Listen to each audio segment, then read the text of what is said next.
So, traditional Jewish, Christian, or Muslim. To understand atheist and agnostic Preston. Hey, Katie. You look a little, prepared. I am very prepared for today's episode. Accidentally prepared. I'm so sorry. On today's episode of The Holy Watermelon Podcast. So today we're talking about drugs and religion. I had a cider on an empty stomach, so I'm a little tipsy recording this. Oops. But I'm just getting into character. I'm just getting into character for today's episode. Mm-hmm.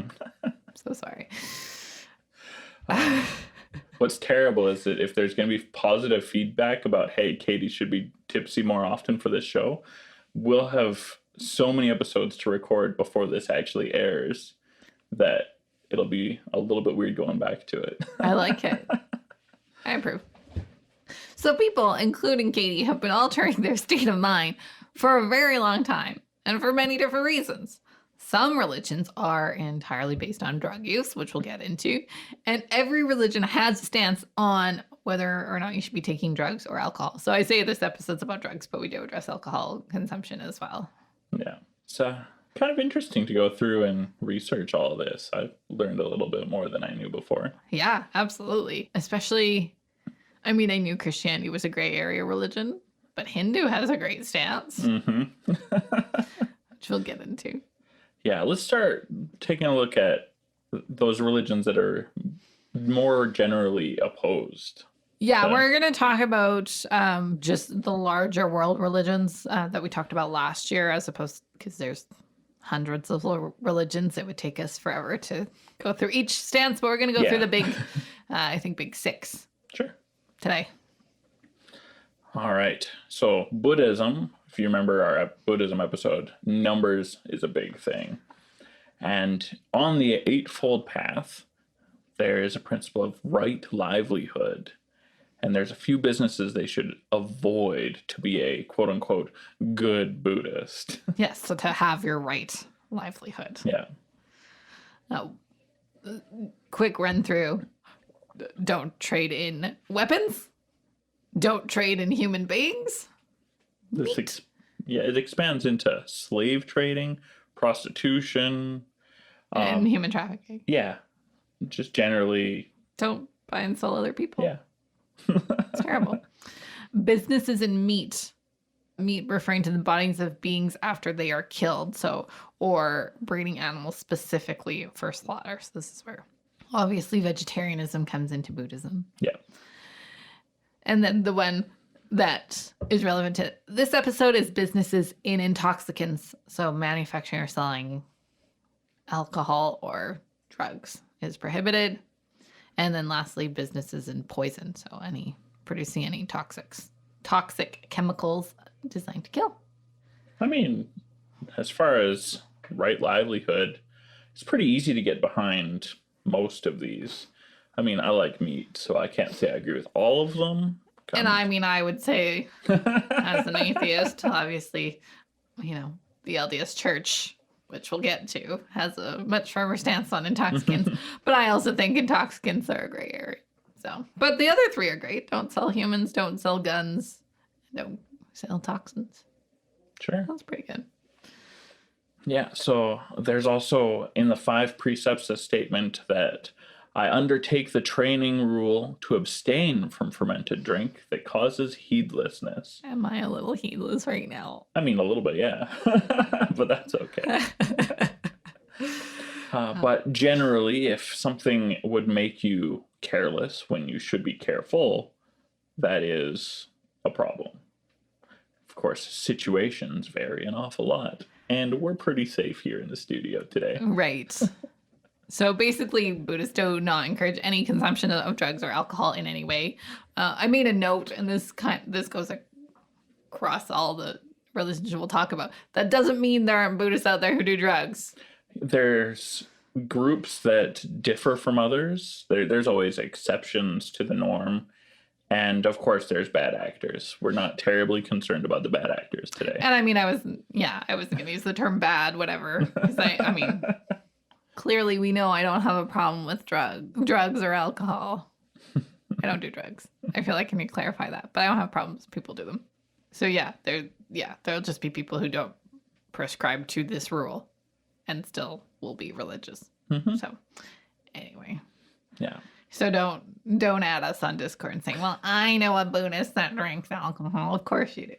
Right? Of course you do. Yep.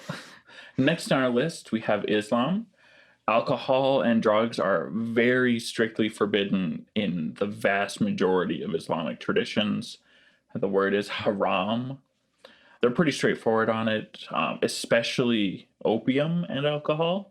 A lot of other drugs are kind of newer introductions into the culture, and there's various judgments on these substances, but they're not so 100% firm as the ancient prohibition of which opium. would be in the Quran or in the Yeah, Hadiths. exactly. Coffee, kind of a new introduction into the tradition. And for a while, coffee was judged to be haram because it's a stimulant. It does affect the brain. And so a lot of people were like, really uncomfortable with that. We're going to put a rule against it. But that judgment has been overturned in most Muslim groups. Well, and I agree, and we've clarified a little bit on social media again about the LDS Church and pop. Mm-hmm. And I've heard people say before, well, because it's caffeinated, it affects your brain. It's like, even if it's uncaffeinated, the sugar will affect your brain. Like, there's so much that affects what goes on in your brain that there'd be a lot of stuff that would be disallowed if we just went on, does it affect your brain or not? Right. And then what's positive for some people is negative for others. Everyone knows a paranoid cannabis user, right? Where it's fine for some people, then some people get super fucking the paranoid. paranoia associated with cannabis makes perfect sense when the most dangerous thing about cannabis is being caught with it when it's illegal. Fair. Or how hungry you're going to be. Cannabis use does not help with weight gain.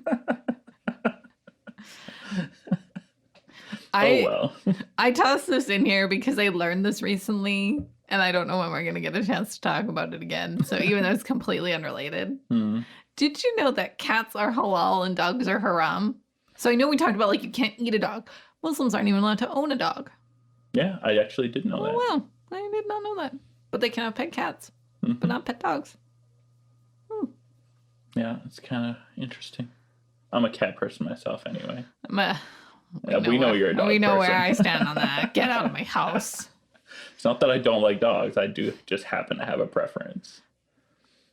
You have the wrong preference. All right. Oh, boy. Back to the subject at hand. So Islam was pretty sharp because they are very The cut and rules dry, are black and short white. and simple, yeah. But Judaism has a lot more gray area. And then Christianity has even more gray area than that. So, if you're Jewish, you believe that your body belongs to God, and therefore, they encourage that you don't harm yourself. Makes sense. That's good advice anyway. Yes, so they discourage excessive risk taking with your health or your behaviors. So obviously, like, heroin would fall under this, but now, like I said, we have some gray area. I feel like you're stepping way too close to that stereotype of Jews live boring lives. Be an accountant. It's a stereotype and it's not fair. Thank you. That's exactly what I was going to say, Preston. But that means, right, like, cannabis is illegal in Canada. So how harmful is it? Obviously, maybe excessive use, just like excessive alcohol. You don't want to, but if you imbibe sometimes, it's not particularly risky. So now we have this gray area in Judaism. Yeah. I actually recently found some articles that talked about how they found cannabis residue in some of the holy spaces in old Israel. Cool. Yeah. Dating way back to about 800 BC, they found Wow. some residue that's like, yeah, with this here, we're pretty sure it was part of religious use, which is entirely possible.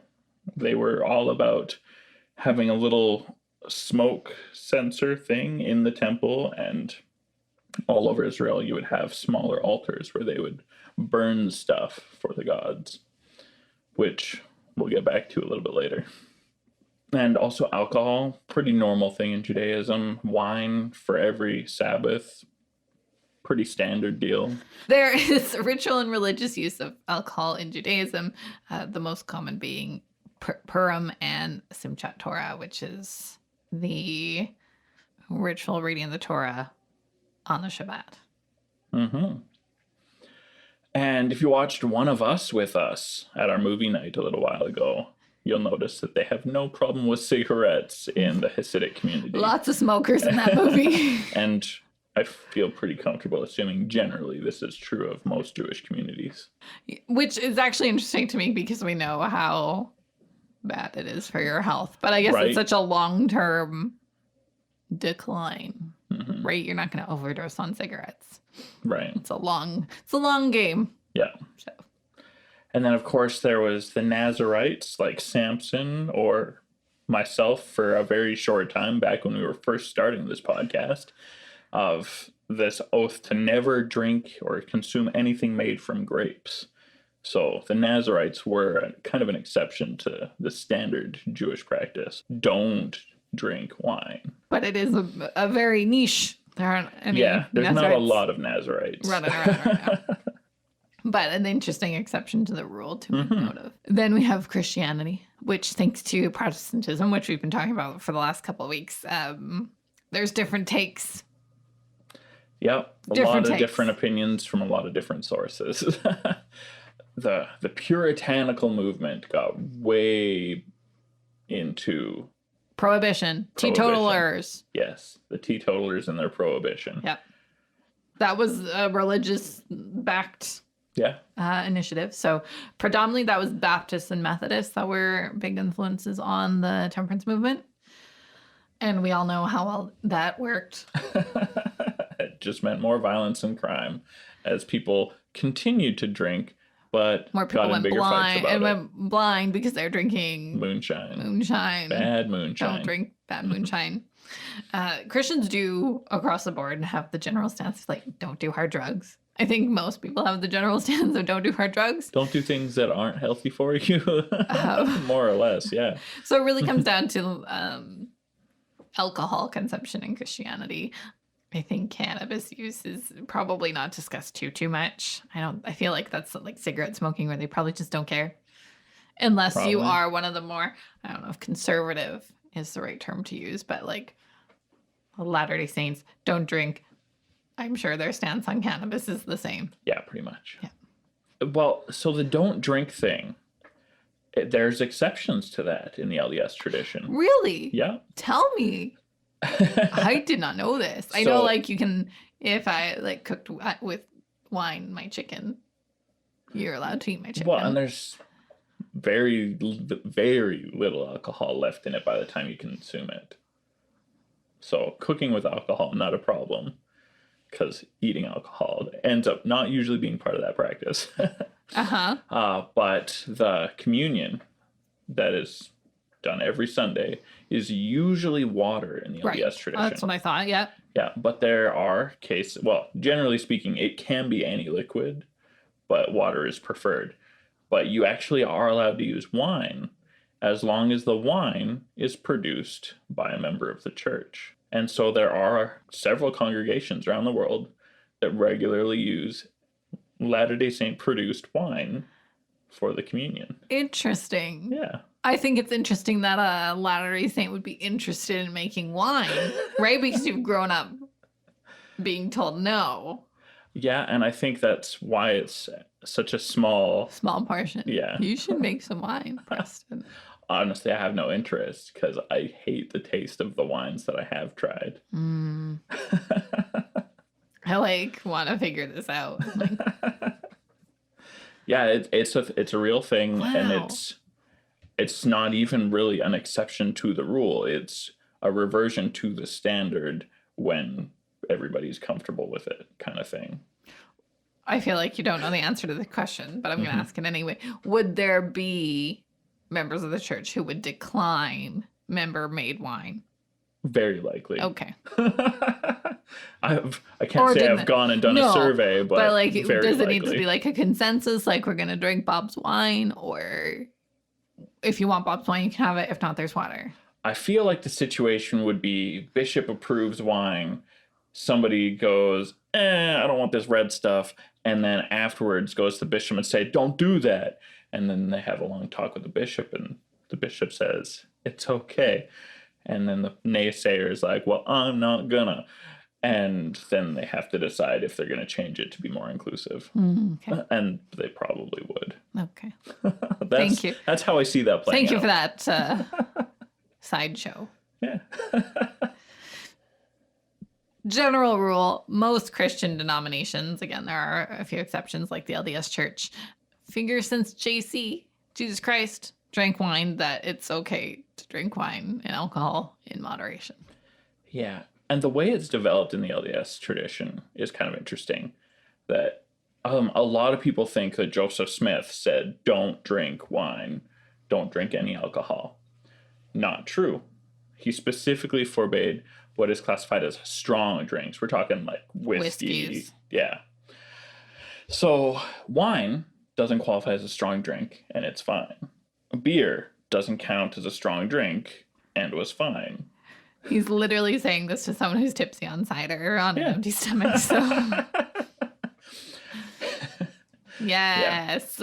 But it wasn't until Brigham Young was the head of the church, and they decided to crack down on things just a little bit more, and really decided, okay, this rule against drunkenness isn't enough because people are still drinking and getting more drunk than they should be. Excess, yep. And so we're just gonna Say no. cut it outright. Let's just say no more alcohol. I don't know if you know. How close was this to the temperance movement? Because I feel like a lot of this was happening at the same time, where looking back, I'm sure his mental health was just collapsing and everyone was drinking to excess, because that was where the temperance movements began, What years are we looking at for the temperance movement?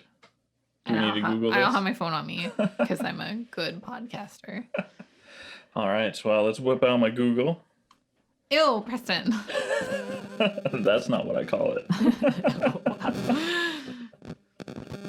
Because I just feel like a lot of this overlapped. Yeah, this would have been before the widespread temperance movement. But like how long before? A couple of decades. Okay. But not like 200 years before. No. No. The LDS tradition isn't that old. We're just reaching 200 years now. Aw, happy birthday. Yeah, I just felt like there was a whole like movement. But I guess two decades in the grand scheme of things isn't that far apart. So they were just ahead of the curve. Sure. I mean, outright banning tobacco, which did happen during Joseph Smith's time, was way ahead of the curve. Wow. We didn't even know it caused cancer then. Right? Didn't really have a good idea of any of the health. Interesting. That is actually interesting. Yeah, because he banned it in the 1830s, and we learned the harmful effects of tobacco in recently. the 90s? Yeah. Yeah. No, that is actually really interesting because, I mean, you can visibly see the harm that alcohol. We've got a long history with Jesus. alcohol. It's kind of obvious. Yeah, right. And I mean, if you look at old temperance things, it was because there were drunk men in this, and I know a lot of this is propaganda, but drunk men in the streets and beating their wives and missing work and spending all their money on alcohol. Like, we can visibly see the ramifications of drinking to excess. But like smoking, we don't see it until 40 years later and you're dying of lung cancer. So that is actually super interesting that he banned it in the 1830s. Well, it's kind of nifty that in the same breath, almost as saying, hey, don't use tobacco for chew or smoke or anything like that, he does lay out why it's so useful for us, that it's good for treating bruises, which apparently had been a thing for a long time that nobody does anymore. Like, you just put it on your bruise? Yeah. Like, I think you paste it okay. and then, yeah. Interesting. But nobody does that anymore. I don't know where you get tobacco leaves to make a paste. I know I where you mean, can get dried tobacco leaves Yeah, to smoke, no. but not. One, you might be able to try it out with snuff, but I bet you it's probably not going to work. Snuff has too many chemicals in it. That's for fair. sure. Yeah, I don't think you want that on your skin. You don't. You don't. No. Oh. Anyway. So what about religions that like drugs? Oh, man. So there's a whole bunch of them, and I'm going to drop a new word on you. Okay, I love words. The new word is entheogen. Entheogen. And it is a pretty new word as people have been studying psychedelics and religion together. A fellow named Carl Ruck kind of coined this word. Entheos is the Greek word that more or less means full of God, or God is within. The word enthusiasm, if you're feeling enthusiastic, you got God in you. That's what the word means. Oh, really? Yeah. Wow. And so the entheogen is that you are becoming full of God with this substance. So it's used to describe psychoactive plants and fungi, that have been used to facilitate spiritual experiences. Carl Ruck said, in a strict sense, only those vision-producing drugs that can be shown to have figured in shamanic or religious rites would be designated entheogens. But in a looser sense, the term could also be applied to other drugs, both natural and artificial, that induce alterations of consciousness similar to those documented for ritual ingestion of traditional entheogens.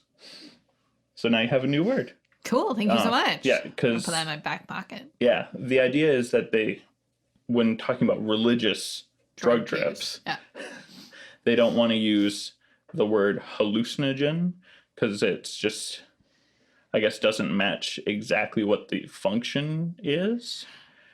And psychedelics also doesn't pair nicely in this field of study, I guess. It is interesting, and I don't know if I added some notes sort of to that point of like, there's almost like an intent of why you're using drugs. Neither of us are drug users, so No. if you're listening, post in Discord.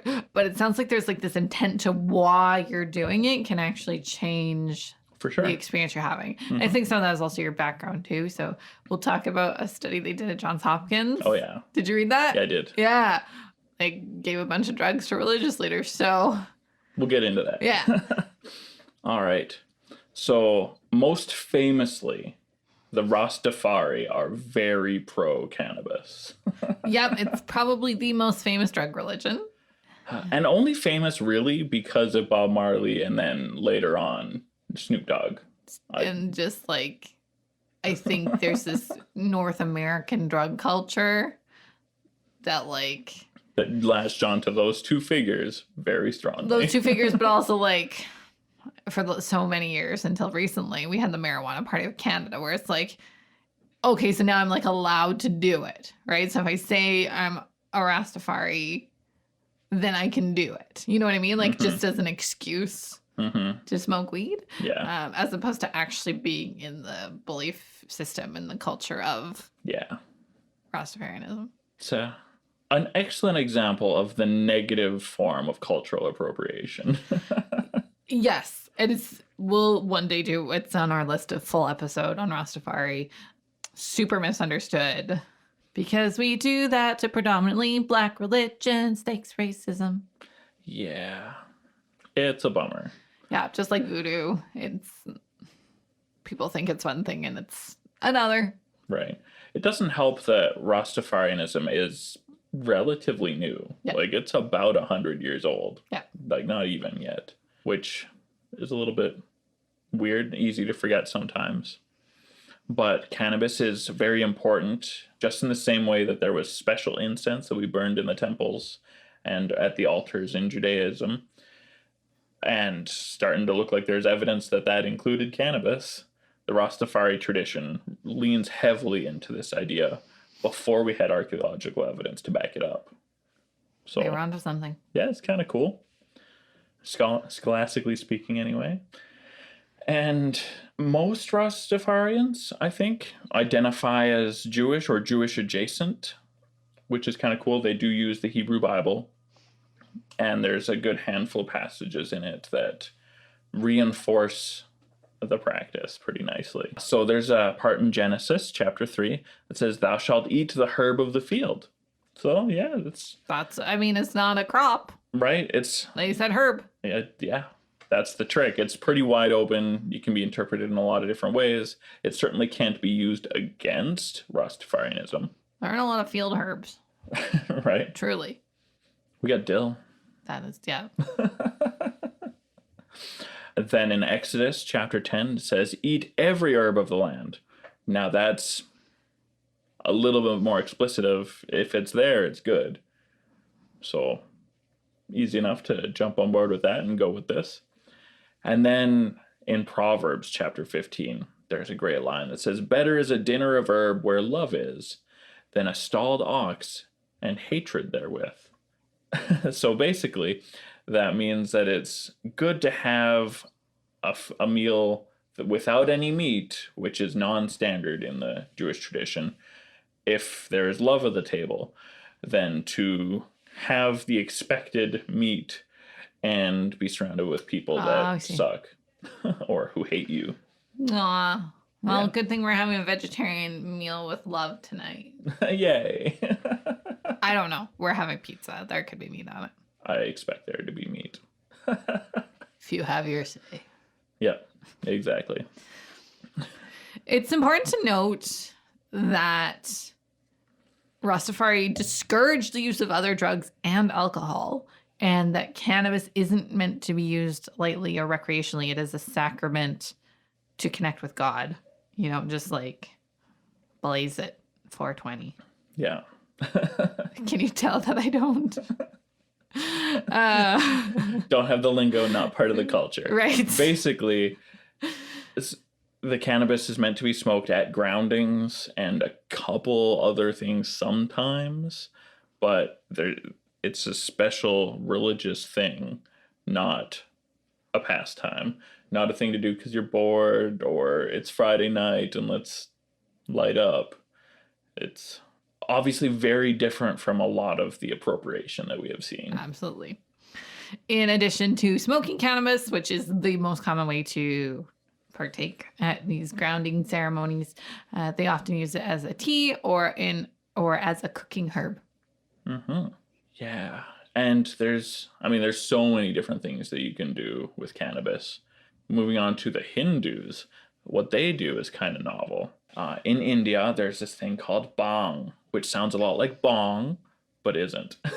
BHANG, bong. So bhang is a paste made from cannabis leaves. And it's legal because it's the leaves, not the flowers, or the fruits, or the buds. Wow. Yeah. It's weird that they've defined cannabis legally as specific parts of the plant in India to being the flowers and the fruits. And also the stems is part of it too. Is illegal. Yeah. But the leaves are good But to the go. leaves are good to go.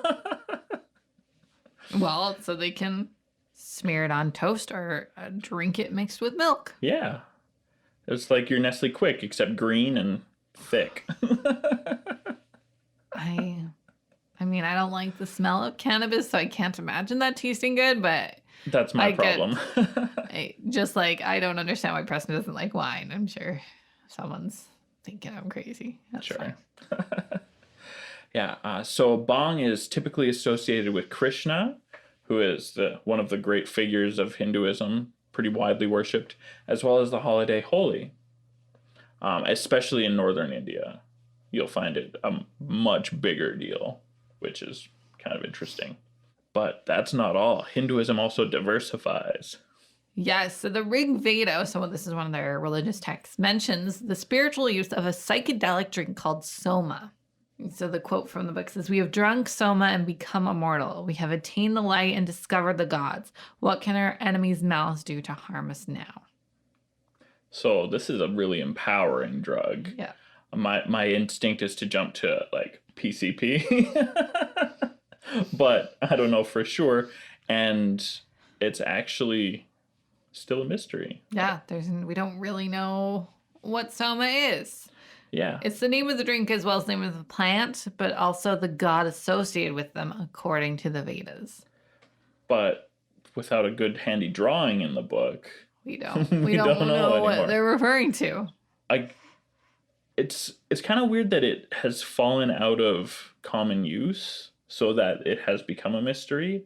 Maybe there's somebody in the depths of the Indian rainforest that knows and still uses it, and we just haven't made contact with them. I don't know. But as it stands right now, we only have guesses on what soma is. What are some of those guesses? We've got guesses that maybe it's the ephedra flower, or maybe the harmel or esfand flower, which sounds like a terrible idea because that stuff will kill cows. Cool. That's some mighty potent stuff. There's also the gold cap psilocybin mushrooms, the magic mushrooms you hear so much about. Right. A lot of people think that might be the key ingredient.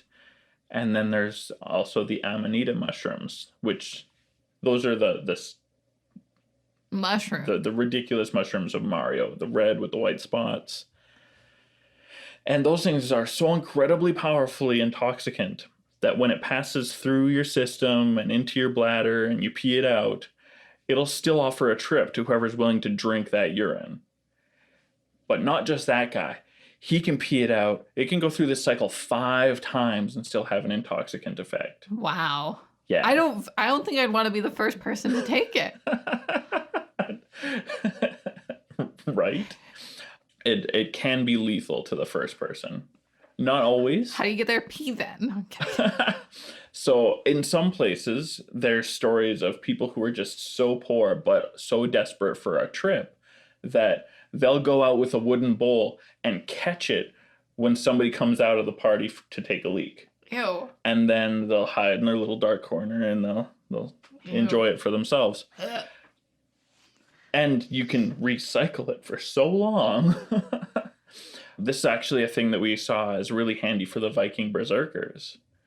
That they would have somebody consume the mushrooms, and then the berserkers would drink that person's urine and intoxicated enough that they could go through battle and not worry about pain and blood loss, but without the risk of the red mushroom firsthand. I don't know if I think that's disturbing or super cool. I mean, I'm kind it's of interesting. Yeah, that's a better word. It's a more politically correct word. Yeah. We actually didn't talk about the berserkers in our Norse mythology episode. No, I'll have to. The berserkers are kind of cool. It's not really an aspect of their religion, but their interpersonal cultural tradition where they would send people who would wear, what they call them bear shirts. That's what berserker means, where they would have a pelt of a bear with the head on, and that would be kind of their hood. And yeah, they would do this, and they were so raving mad that they were called shield biters because this was a thing they would also do. Crazy stuff. That is. Drugs, man. Drugs. Yeah. We just talked about the Buddhist, Preston. Yeah. It turns out there's exceptions. What? Exceptions to rules? No. Not all groups are so teetotally. Most groups do advise against mind-altering drugs of all kinds. But some tantric and casual traditions actually encourage the use of amanita mushrooms. The ones that make people into shield biters. Oh, okay. That's terrifying. Yeah. They're particularly popular among Mahasiddha Buddhists about 1,000 years ago. From the 8th to the 12th century, it was really common. Wow. But there's also a growing advocacy among Western Buddhists lately. What, Western people want to do more drugs? No. Right? And just use religion as an excuse? Mm-hmm. Well, that is an interesting exception to the rule. Right? Another one, and we talk about this pretty broadly because there's so many divisions to North American indigenous religion. Mm-hmm. It really depends on what tribe you're a part of, what part of North America you're a part of, but we had to talk about peyote. Mm-hmm. So not common in Canada because it's a cactus. So we don't have peyote up here. So this is not a part of Canadian, North American indigenous religions. You got to go a little further south. Go a little further south. That's like Arizona, New Mexico. Yeah. Northern Mexico and the states that border it. Is where you'll find peyote used in their indigenous religion practices. Mm-hmm. So it is a cactus that produces mescaline and has been used ritually for more than 5,000 years. Yeah. A peyote trip usually takes up your whole day. Yeah, we're talking like 10, 12 hours. You know the double rainbow meme? Yeah. He was on peyote. That's not even surprising. Yeah. Just so... Wow. Double rainbow. All the way across the sky. Yeah, he was on peyote. But it's nature, right? We're eating a cactus? I don't actually know how you take peyote. I don't know how it's Consumed. prepared, but you straight up eat it. I'm sure you could, yeah. There's no solidly reliable stats on precise mescaline content in a particular peyote button. So Because natural things are different always unpredictable. sizes, yeah. Yeah. It is known to cause auditory and visual hallucinations. While the double rainbow was real, I'm sure he saw a lot more than that. He very likely did. And it's credited with all sorts of spiritual insights. Yeah, you just feel close to God. Sometimes you'll hear the whisperings of God. At the very least, you're definitely going to hear your subconscious reach out and become a lot more part of your conscious life for a minute. Research shows that peyote, in isolation from other substances, has no long-term cognitive effects and does not create a physical dependency. That's actually kind of cool. Right. But like anything else that you really like, there's a possibility for a psychological dependency. Right, you want that, whatever. Yeah. Escape. Yeah. Chasing the dragon, right? I wouldn't know, but some people would. A phrase that I've only ever heard From in a DARE presentation. I was going to say from cops in junior high, yeah. So mescaline is a controlled substance in both the U.S. and Canada, but peyote is legal for religious and personal use. You know, a little peyote cactus in your house and just go. Yeah. Peyote is commercially available as analonium from dispensaries where it is advertised to treat hysteria. Which, of course, is a nonsense diagnosis. Right? Just so you can get whatever you want to get. A vibrator, peyote, just cite hysteria. Yep. Good times. As I dug into this, I thought it was really nifty to find that I'm going to try and say this. I have not said it many times before. The Wixáritari religious tradition, which is centered in northern Mexico and also the bordering American states, has 4 primary gods. There's more as you get into the more complicated doctrines, but there's the eagle, the deer, corn, and peyote. Interesting. Yeah. So peyote is not just like a sacrament. It's a god. One of their important gods. God that you get a munch on. Just like corn. And deer, I would guess. Yeah. You don't munch on an eagle. No, you don't munch on an eagle. Or at least I've never heard of it being a thing. But I thought that was really nifty. Yeah, that is really interesting. But even back in the ancient Greeks, they were into their mind-altering substances too. The Eleusinian mysteries used kykeon. There's a few different formulas that are associated with kykeon, but the common intent is to get you drunk. Woo! Historians think that ergot, a psychoactive fungus, commonly tainted their barley, and that was actually the thing that made the trip. Interesting. Yeah. That's cool. Right. A beer that gets you high. Right. Mushroom beer. Mushroom beer. Isn't that just kombucha? I don't know kombucha. Kombucha's made from mushrooms. Oh, Okay. we're gonna go on a kombucha trip when we're done. Are we now? It's like mushroom tea Okay. But I'm going to show you a SCOBY and you'll hate me for the rest of your life. Well, we'll see how that goes. Okay. This is maybe the last episode. This may be the last episode. Don't Google SCOBYs unless you want to be disturbed. Okay. But I'm going to show you. You don't get a choice, Preston. Also, in old Greece, oracles, especially the Delphic oracles, also used to trip on some mystery substance. Some people say it was mists that would just come out of the ground. No. That's, unless we're talking about spores coming from mushrooms in the ground, in their tents and huts and whatnot. I think that's really unlikely. I think there's more to it. Smoking something. Probably. Yeah. But it's an undetermined substance. We don't know what's up, but generally speaking, scholars are pretty sure they were high on something. What is the Union of Plants?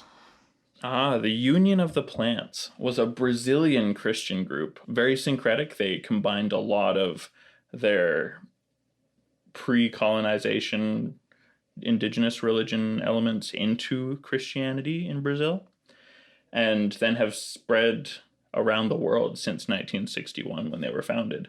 And so there's a bunch in the USA, and they love huasca tea or ayahuasca.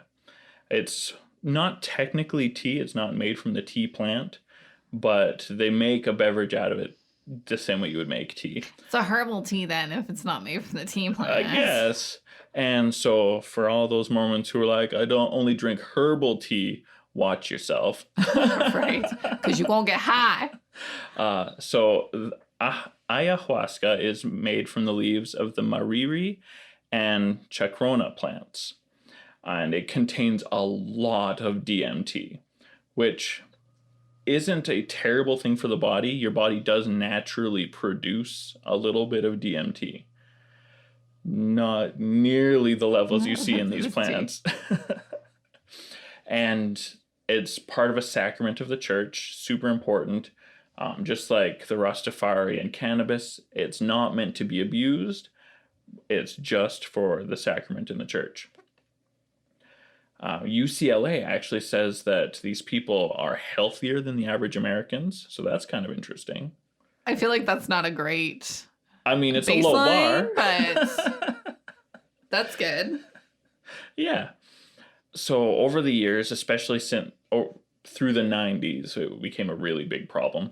American police seized a lot of huasca tea as it crossed the border. And then for years of fighting in the courts, in 2006, the Supreme Court decided that since it's connected to a religion, it's actually a good excuse for breaking the laws against drug imports and consumption.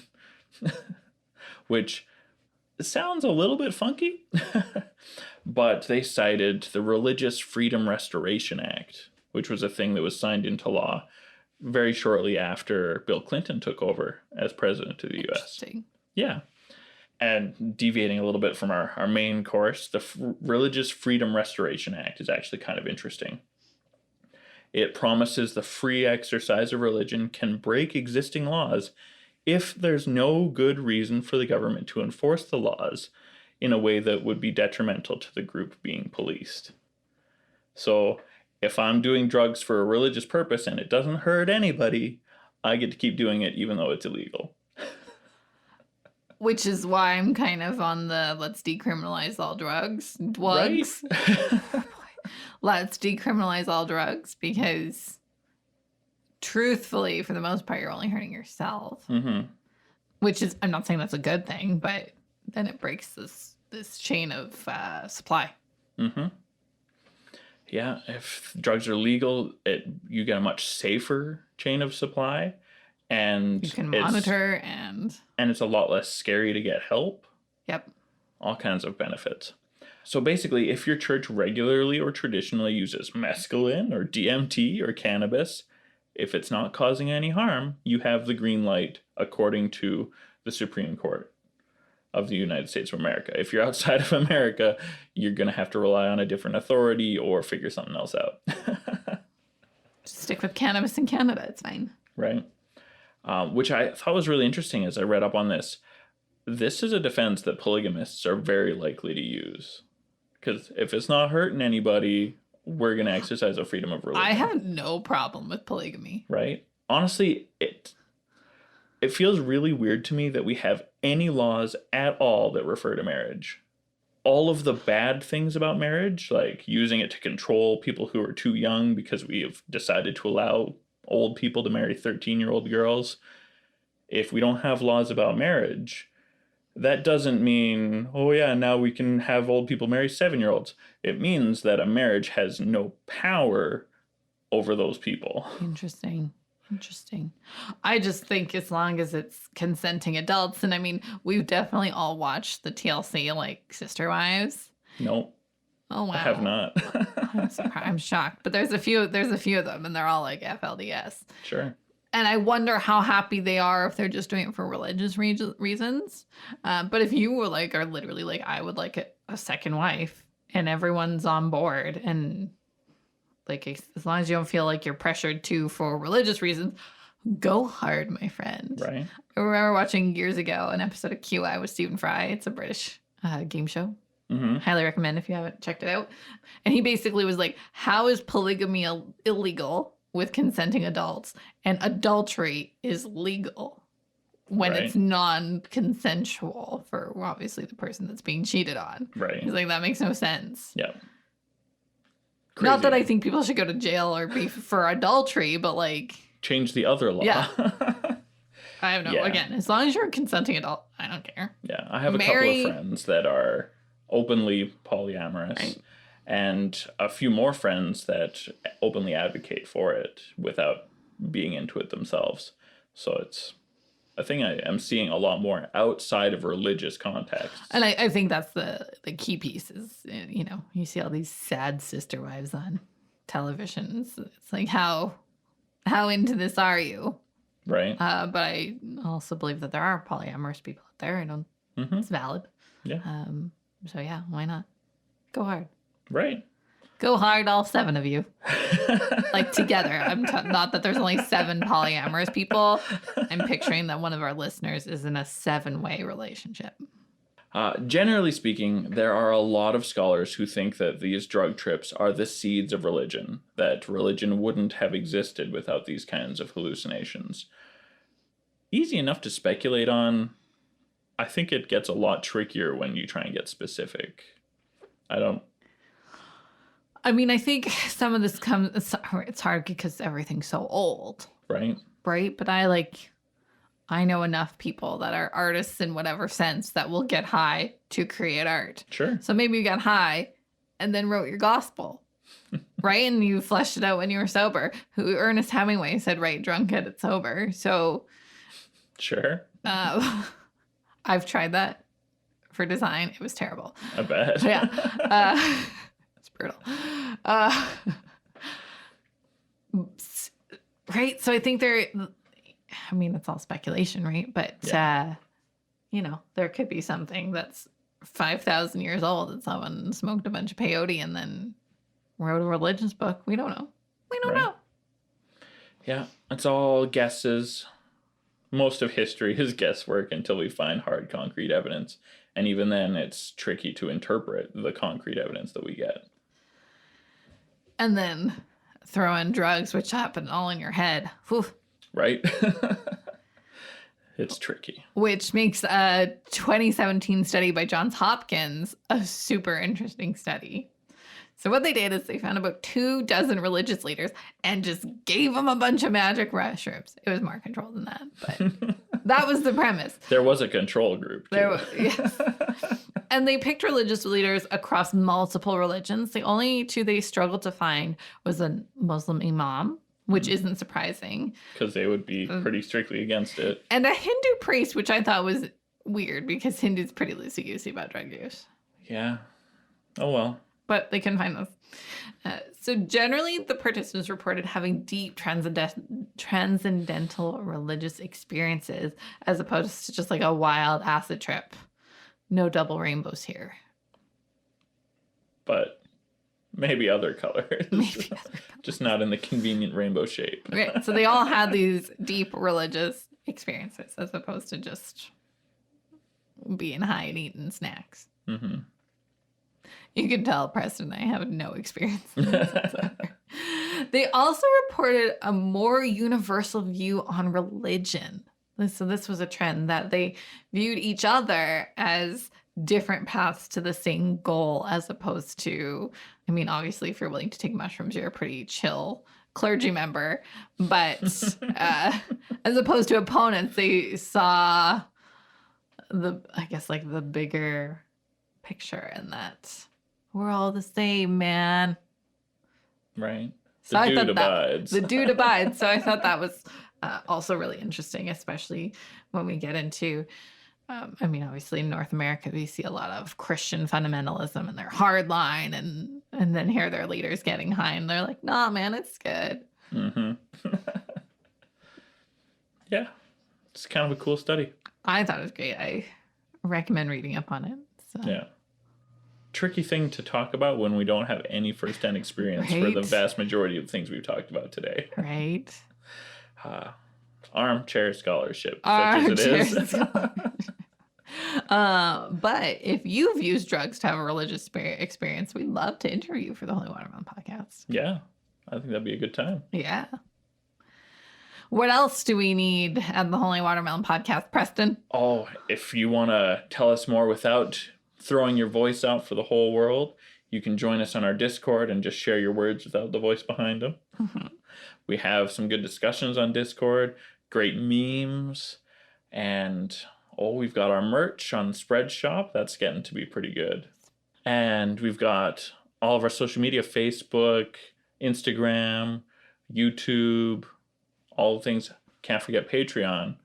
We would love your support. If you don't want to buy shirts or tote bags, but just want to get maybe some extra content that we are putting together, Patreon's the way to go. Love it. Blaze it. Thanks And for joining us. peace be with you. Salvation called. By the late Middle Ages, the Christian prophecy had fulfilled itself. God is near.